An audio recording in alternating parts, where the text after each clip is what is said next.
You guys really sound great this morning. I want to invite you to turn to Ephesians chapter 5. We're back here again this week. Before we do, I want to stress to you that this is, I mentioned it in the welcome, but this really is a big week for us at the Brook Church. There are a few kind of historical moments in our 17, 18-year history. One of them was when we started, and I remember coming home one night after praying and driving around the block. It must have felt like 10 times to go into the house and tell Tammy, I really believe that God has called us to start a church. And her looking me in the eye and saying, if that's what God is leading you to do, then I'm here. I'm for it. That's like saying sick 'em to a dog, by the way. So, wonderful response from my wife, whom I love. And that was a big moment. It was a big moment when we went into the elementary school and stayed there for 4.5 years. We would set up and tear down every Sunday. Every Sunday morning, we'd get there about 7 o'clock. These chairs were the chairs that we had there in the elementary school.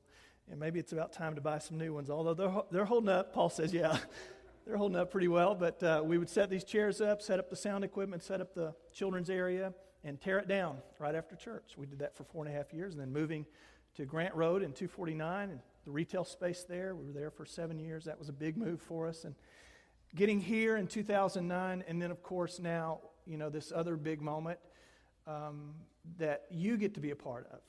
Those of you who were not here in the beginning, you're really on the ground floor of the Brook Church in many ways. And for us to be able to acquire this piece of property next door, which is going to more than double our future capacity. Whatever the Lord brings is up to Him, but we feel like we just need to respond and be ready. And so this coming Sunday is a big Sunday for us. It's a Sunday we're asking you to bring your commitment cards regarding the 3-year pledge, and I hope and assume that you've been praying. That's what we've been trusting you and trusting God with. This is a big deal, and the truth is it won't happen without the full participation of our church family. We won't achieve the goal. But again, we're trusting and we're believing, and we've been there before, and God has always been faithful. And so pray this week and join the journey with us, and whatever that means for you, just join the journey, be a part of all that God is doing. All right, well, let's look in our text today. We're continuing in the series called The Marriage Covenant. We began it 2 weeks ago. We started by talking about the origination of the covenant there in Genesis chapter 2. And that passage in Genesis 2:25 that Paul repeats in Ephesians 5, where it says, "For this reason a man will leave his father and mother and will be united to his wife, and the two shall become one flesh." That's the marriage covenant. We've tried to kind of apply that in the world of 2012 by saying that the marriage covenant, simply put, is a holy union of a man and a woman expressed in a sacred God promise of love, grace, and faith that is to last for an entire lifetime. That's the marriage covenant. And in this world, again, that gets really confused about those basics, that's really what God put together. It is sacred, it is honorable, and it is something worth working toward. Now, in Ephesians chapter 5, Paul now on this side of the garden, on this side of the cross also, is explaining how love works. And we talked about the way that love gets expressed. In particular, we began that conversation last week. And by the way, I'm so glad to see so many of you back after last week. My wife, after we got home Sunday afternoon, she said, "I thought that went pretty well."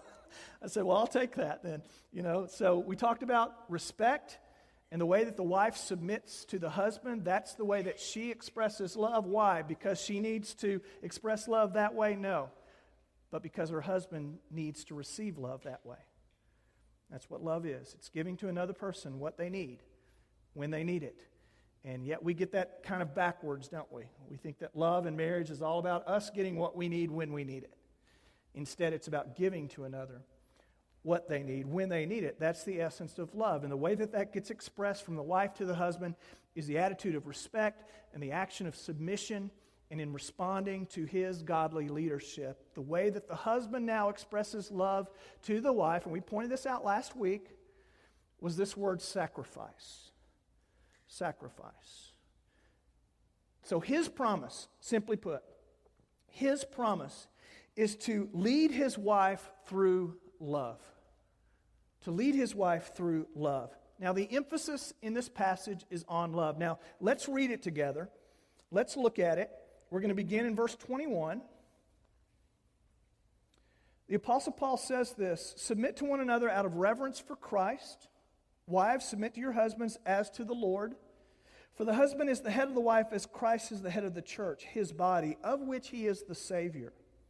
Now, as the church submits to Christ, now also wives should submit to their husbands in everything.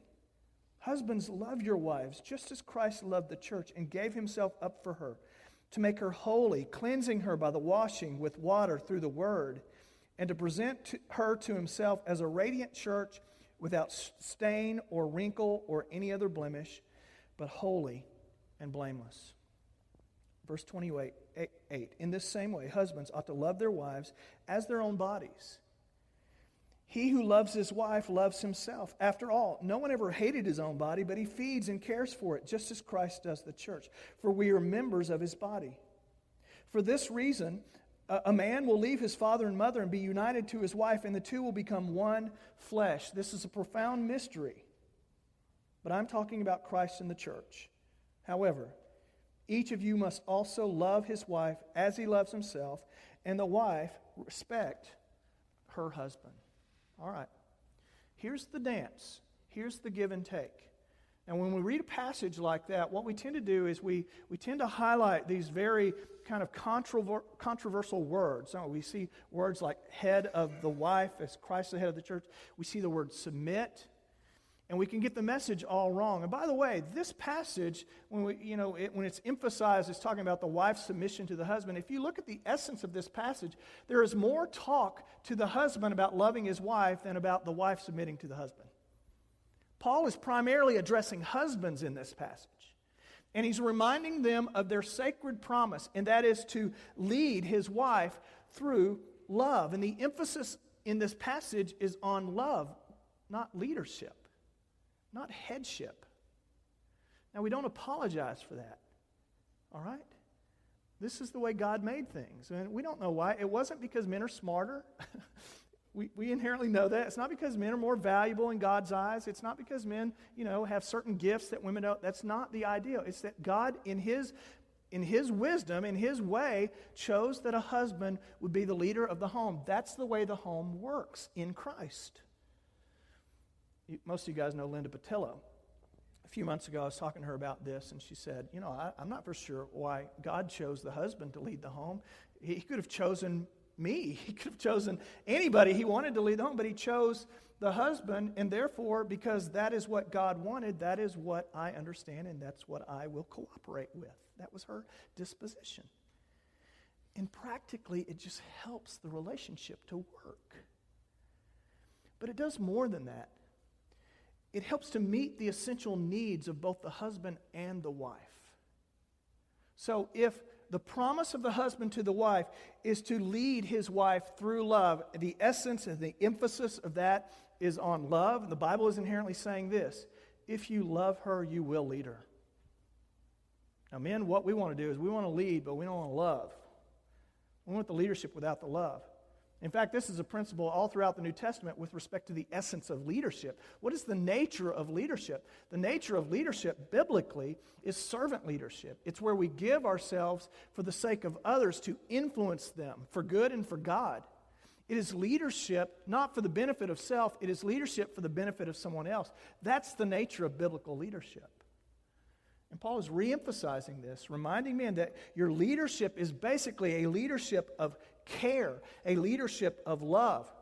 And by default, since this is what man is to give the wife, by default we understand that that is the wife's essential need.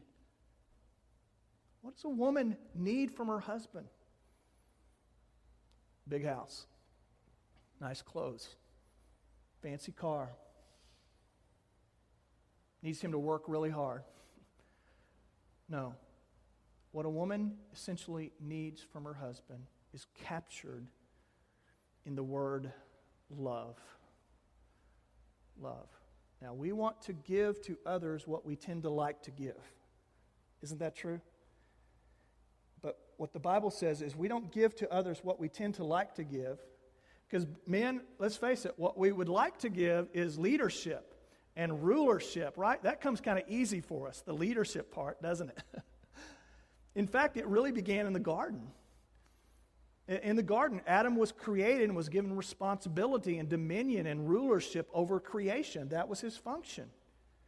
And then the fall occurred, and the way that got perverted over time is that now men think it's their job to rule over. Nowhere in the New Testament, hear me on this, nowhere in the New Testament do you hear an admonition for a man to rule his wife. It is not found. The Bible reaffirms God's order of creation. The husband is the head of the wife as Christ is the head of the church. But there is not a command and a reminder, rule over her. Every admonition in the New Testament toward husbands is to give himself for the sake of his wife, to love her, to respect her, to sacrifice for her, because that's what comes harder for we as men. And yet it's, in essence, what a woman needs from her husband. She needs to be valued. She needs to be cherished. She needs to be treasured. She needs to be prioritized. The word agape, you've heard this before, it's the word that's used for love in this passage. It's the original Greek word, and there's all kinds of words for love in the New Testament, by the way. Our English language is so limited. We have one word, love. And I can love my fishing boat, and I can love my wife. And we use the same word for both. Now, we inherently know that there's a different form of love, at least we hope, right? There's a different form of love in those two expressions. But the Greek language is so sophisticated and so wonderful, it uses different words for different types of love. This is the highest form, the purest form of love. It is the kind of love that God has given to us in Christ Jesus. And in essence, the word agape means to place supreme value upon. That's what it means. But now listen, here's the orientation of the love that the Bible talks about. We place supreme value upon an object that we love, namely our wives, not because the object of our love is inherently lovable. Not because the object of our love is inherently worthy of love. The love that God has for us and the love that men are to have for their wives is a love that's not rooted conditionally in the response of the wife. It's a love that's rooted rather in the character of the one loving. And the way that we love, as the Bible exclaims here, is the way that we love our wives is the way that Christ loved us. Unconditionally, undeservedly. So, this leadership is a leadership of love. It's a leadership of care. It's a leadership of influencing my wife from the point of sacrifice and service to her. And it's characterized in three forms in this passage. So let's unpack this text, beginning in verse 25. This is a love that is first of all characterized as a sacrificial love. A sacrificial love. Look in verse 25. Husbands, love your wives just as Christ loved the church and gave himself up for her. Now that's pretty clear, isn't it? It's pretty clear, and really it's pretty simple. The manner of love that I express to my wife is a self-sacrificing love. And inherently, it's what makes me a leader. Inherently, it's what earns me the credibility to lead. And the right to lead is that I express that leadership through acts of sacrifice toward my wife. Now, again, it's characterized as the way that Christ loves the church and gave himself, what does it say? Gave himself up for her. Men, the model, the image, the metaphor of the love that you're to have for your wife is the cross. It is the self-denying, self-humiliating, self-sacrificial love that Jesus had when he died for us. In Acts chapter 20, Luke says in Acts chapter 20 that Christ purchased his church with his own blood, that he died for the church. In Romans chapter 5, verse 8, it pictures Jesus pouring out his love in his death for unworthy and ungodly sinners. In Romans chapter 8, the Apostle Paul characterizes love as unchanging. The love of God is unchanging and undying kind of love, a love from which that we can never be separated. You remember that passage in Romans 8? For nothing shall be able to separate us from the love of Christ, is what Paul says. That's the nature of love. And it's what we are to express ultimately toward our wives. Now, John Chrysostom, who was an early church father, 4th century AD, let me read to you what he said about this particular text. Hear the measure of love. If it be needful, you, husbands, should give your life for her and be cut to pieces 1,000 times, or endure anything whatever, refuse it not. Christ brought his church to his feet by his great love and care for the church, not by threats or any such thing. So you should conduct yourself toward your wife. Now that's amazingly radical, isn't it? In a world that reads this text and says it's about rulership and domination, you know, people outside these walls that think people of the Bible are condescending to women. This was radical. As I pointed out last week, this was amazingly countercultural for its day. You see, the Greeks and the pagans, when you think about agape love and the uniqueness of that expression in the New Testament, and how the New Testament and the writers of the New Testament use that word to powerfully convey the undeserved love of God toward man. The pagans in the Greek culture understood that man would die for God. There were pagan human sacrifices all over the place. What they didn't understand is that God would die for man. The pagan culture of that day understood that a woman would serve a man, that a woman might even die for a man. What they did not get until Jesus and the New Testament came along was that a man might ultimately need to give his life for a woman.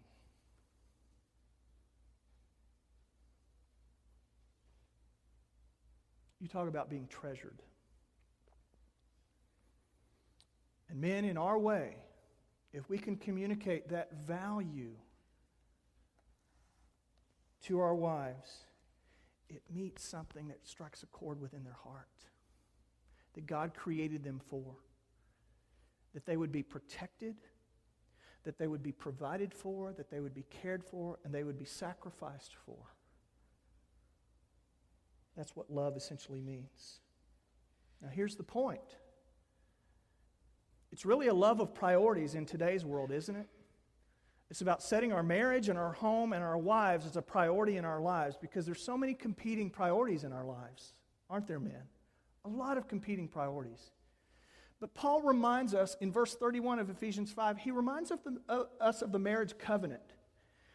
And he says, for this reason, for the reason of unity, a man will leave his father and mother and be united to his wife, and the two will become one flesh. The ideal here is that all other devotions, all other relationships, all other priorities, there is to be no rival to the marriage relationship. That the wife is the most important human relationship on the earth. And God says, for this reason, a man will put everything else aside and be united to his wife. And the two will become one flesh. And I'm telling you, in today's world, for us guys, that's difficult. To sacrifice in love for the sake of our home. So, here's the question. What do you need to give up? Christ gave himself up for her. Talking about the church.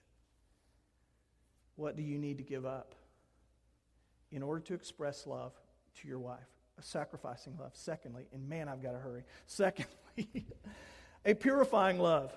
Secondly, a purifying love. Verses 26 and 27. Now, this has to do with spiritual leadership in the home.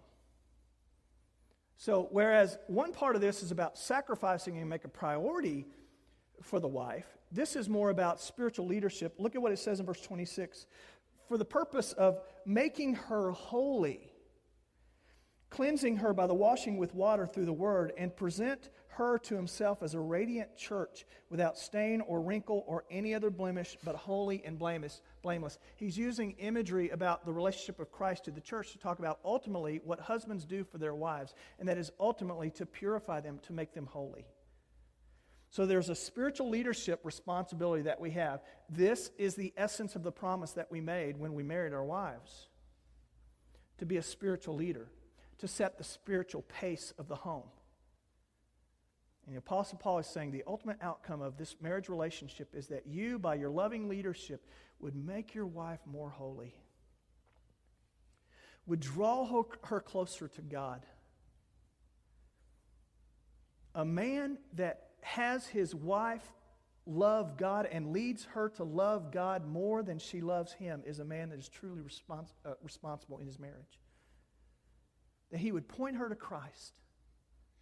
So what does this inherently mean? It means that the loving leadership of the home is a spiritual leadership. A part of the promise is to be a spiritual leader.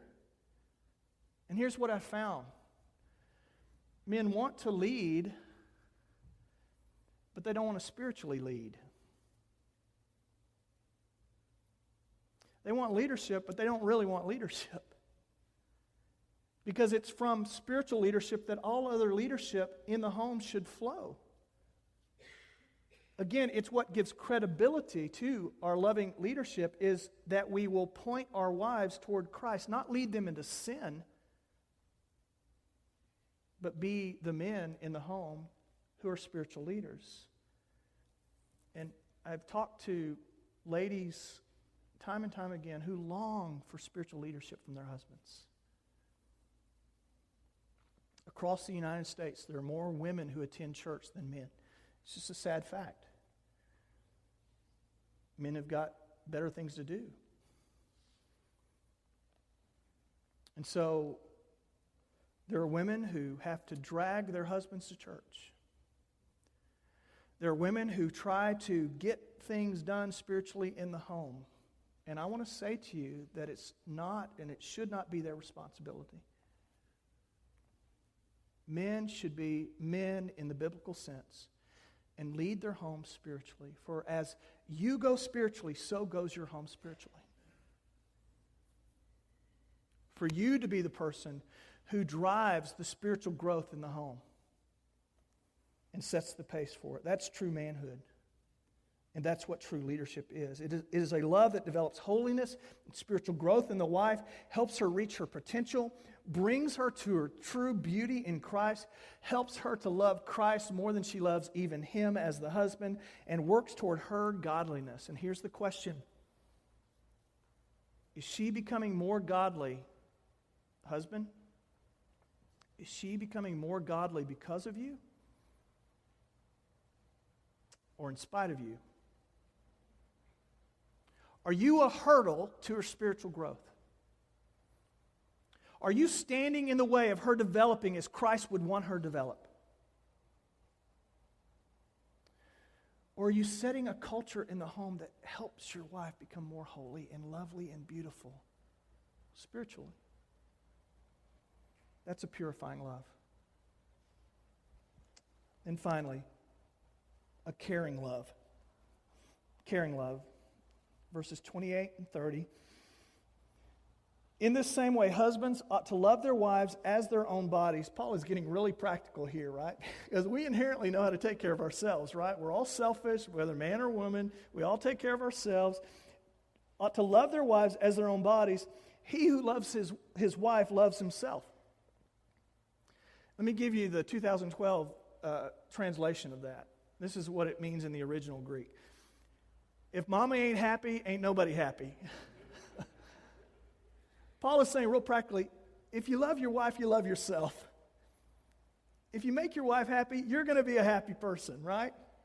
Take care of her. Love your wife as you love yourself. And then verse 29, after all, no one ever hated his own body, but he feeds it and cares for it. Those are two important words we'll come back to.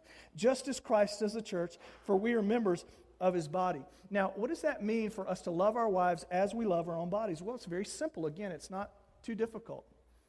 When our body needs rest, we give it rest. When our body is hungry, we give it food. When it's thirsty, we give it drink. When it's sick, we get medicines, we take care of ourselves, that kind of thing. When it's dirty, hopefully we clean it. That's the idea. We take care of our bodies. Feeding, clothing, comforting, whatever it needs. And so Paul is saying this, we are called to treat our wives with the same preoccupation, men, that we give to ourselves. We all like to treat ourselves special. Now here's the idea. The wife comes first. The kids come first. Dad comes second. You say, well, I don't like that. I work hard. It's what you signed up for. Is it easy? No, it's not easy. There's this urge of selfishness within all of us that says, I'm getting mine, what I want, when I want it. I work hard. I deserve it.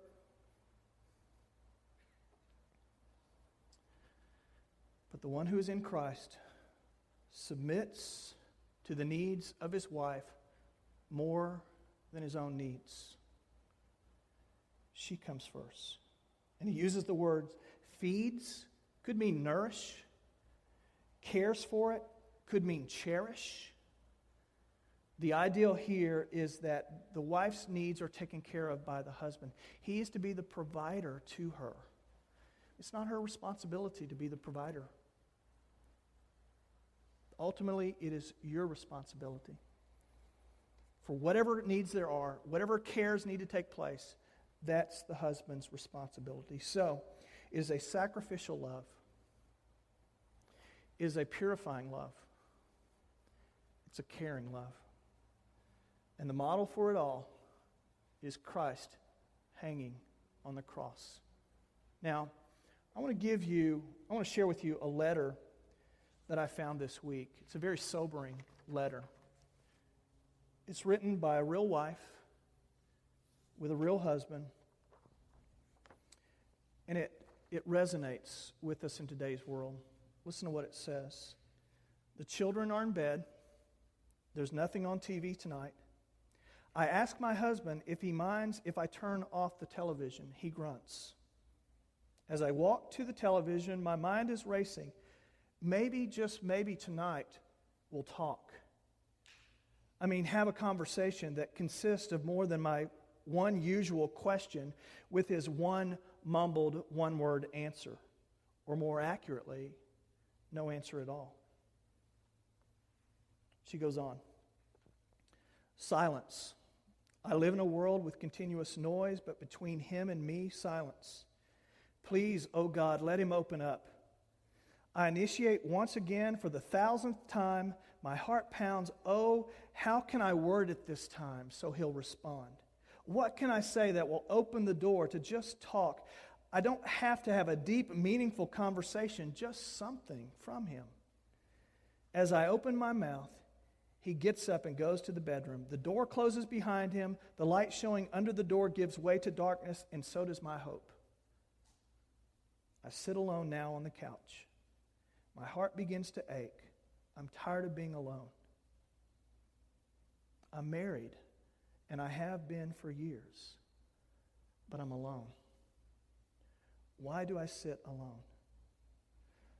Then the sadness undergoes a slow change within my heart. It becomes incensed fervor, and I get mad. I am mad. I'm sick and tired of living with a sissy, a wimp, a coward. You know, he's afraid of me. Hostile, you say? You better believe it. I'm sick and tired of living in a world of passive men. She continues. My two sons like sports. They're pretty good. They could be a lot better if their dad would take a little of his precious time and play catch with them. I'm sorry, catch once a year at the church picnic doesn't quite make the boys into great ball players. But Dad's too busy. He's at work. He's at the health club. He's riding his four-wheeler. He's working on the car. He's playing golf. He's tired. He's watching a movie. So who plays catch with the boys? Me. And then my husband says, you shouldn't be playing men's sports. And I think, so who's going to do it? He says he will, but then he doesn't. No, he's too busy satisfying himself, doing what he likes. So my two sons have to be second rate in sports. They could have been good, really good. And now my daughter, she's a teenager. She likes boys and they notice her. They pay attention to her. And she responds to them. And I know what's coming. I try to talk to her. But it's not me she wants. It's Dad. Yeah, it's Dad. If he would just hug her, notice her, talk to her just a little, she wouldn't need those boys so much. But no. So she turns elsewhere for attention and love. There's really nothing I can do. A mom isn't enough. A kid like her needs a father and not just a body, a passive silent presence. Then here's the killer. And I've realized that my husband's father did the same thing to him. Didn't hug him, didn't take him to anything, let alone watch his baseball games, and he hates his father. And now my husband's doing the same thing. Now, if that wasn't so close to home, it'd be really easy to dismiss that. We see this scenario time and time and time again in families and in men.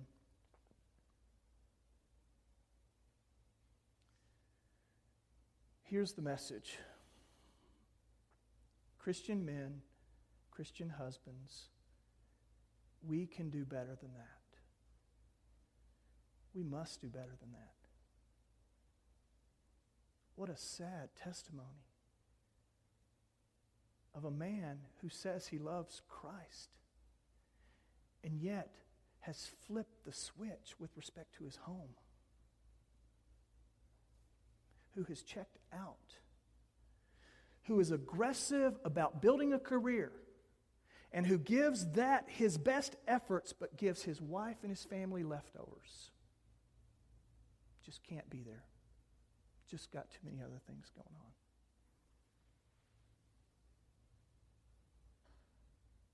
That's a boy. That's not a man. That's a roommate. It's not a husband. That hits close to home with me. And God's word to me this week has been, Mike, wake up. The time is passing by. Re-engage. Be the husband that you need to be. And let me tell you where it comes back for me, okay? Time and time again. And if Tammy were up here, she could tell you. She said, time and time again, when push has come to shove, on my worst moments of selfishness in my marriage, and there have been a few, more than a few, when everything within me was crying out, run away. See, I was raised in a home where I had my dad run away.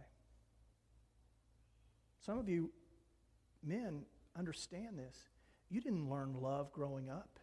You didn't learn what it meant to treasure a wife. You were conditioned otherwise. And there are days when I look within and I'm trying to find it and it's not there. That's how empty that kind of conditioning was. But time and again, on my worst days, what I come back to is what Jesus did for me. On the cross, Christ gave all that he had. Now, most of us are comfortable giving, provided We're giving something that we like to give, that's convenient to give, but marriage calls forth giving ultimately to our wives, what may be hard to find at times. And the way that we can do that, the only way that we can do that, the only way that I can do that, is by experiencing and remembering what Christ has given to me. And then I can come back and re-up and once again find one measure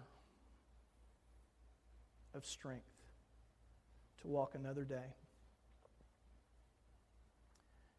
And I'm thankful to have the Christ who allows me to love when I don't feel love within. So men, here's our challenge. Our challenge is to give, not take.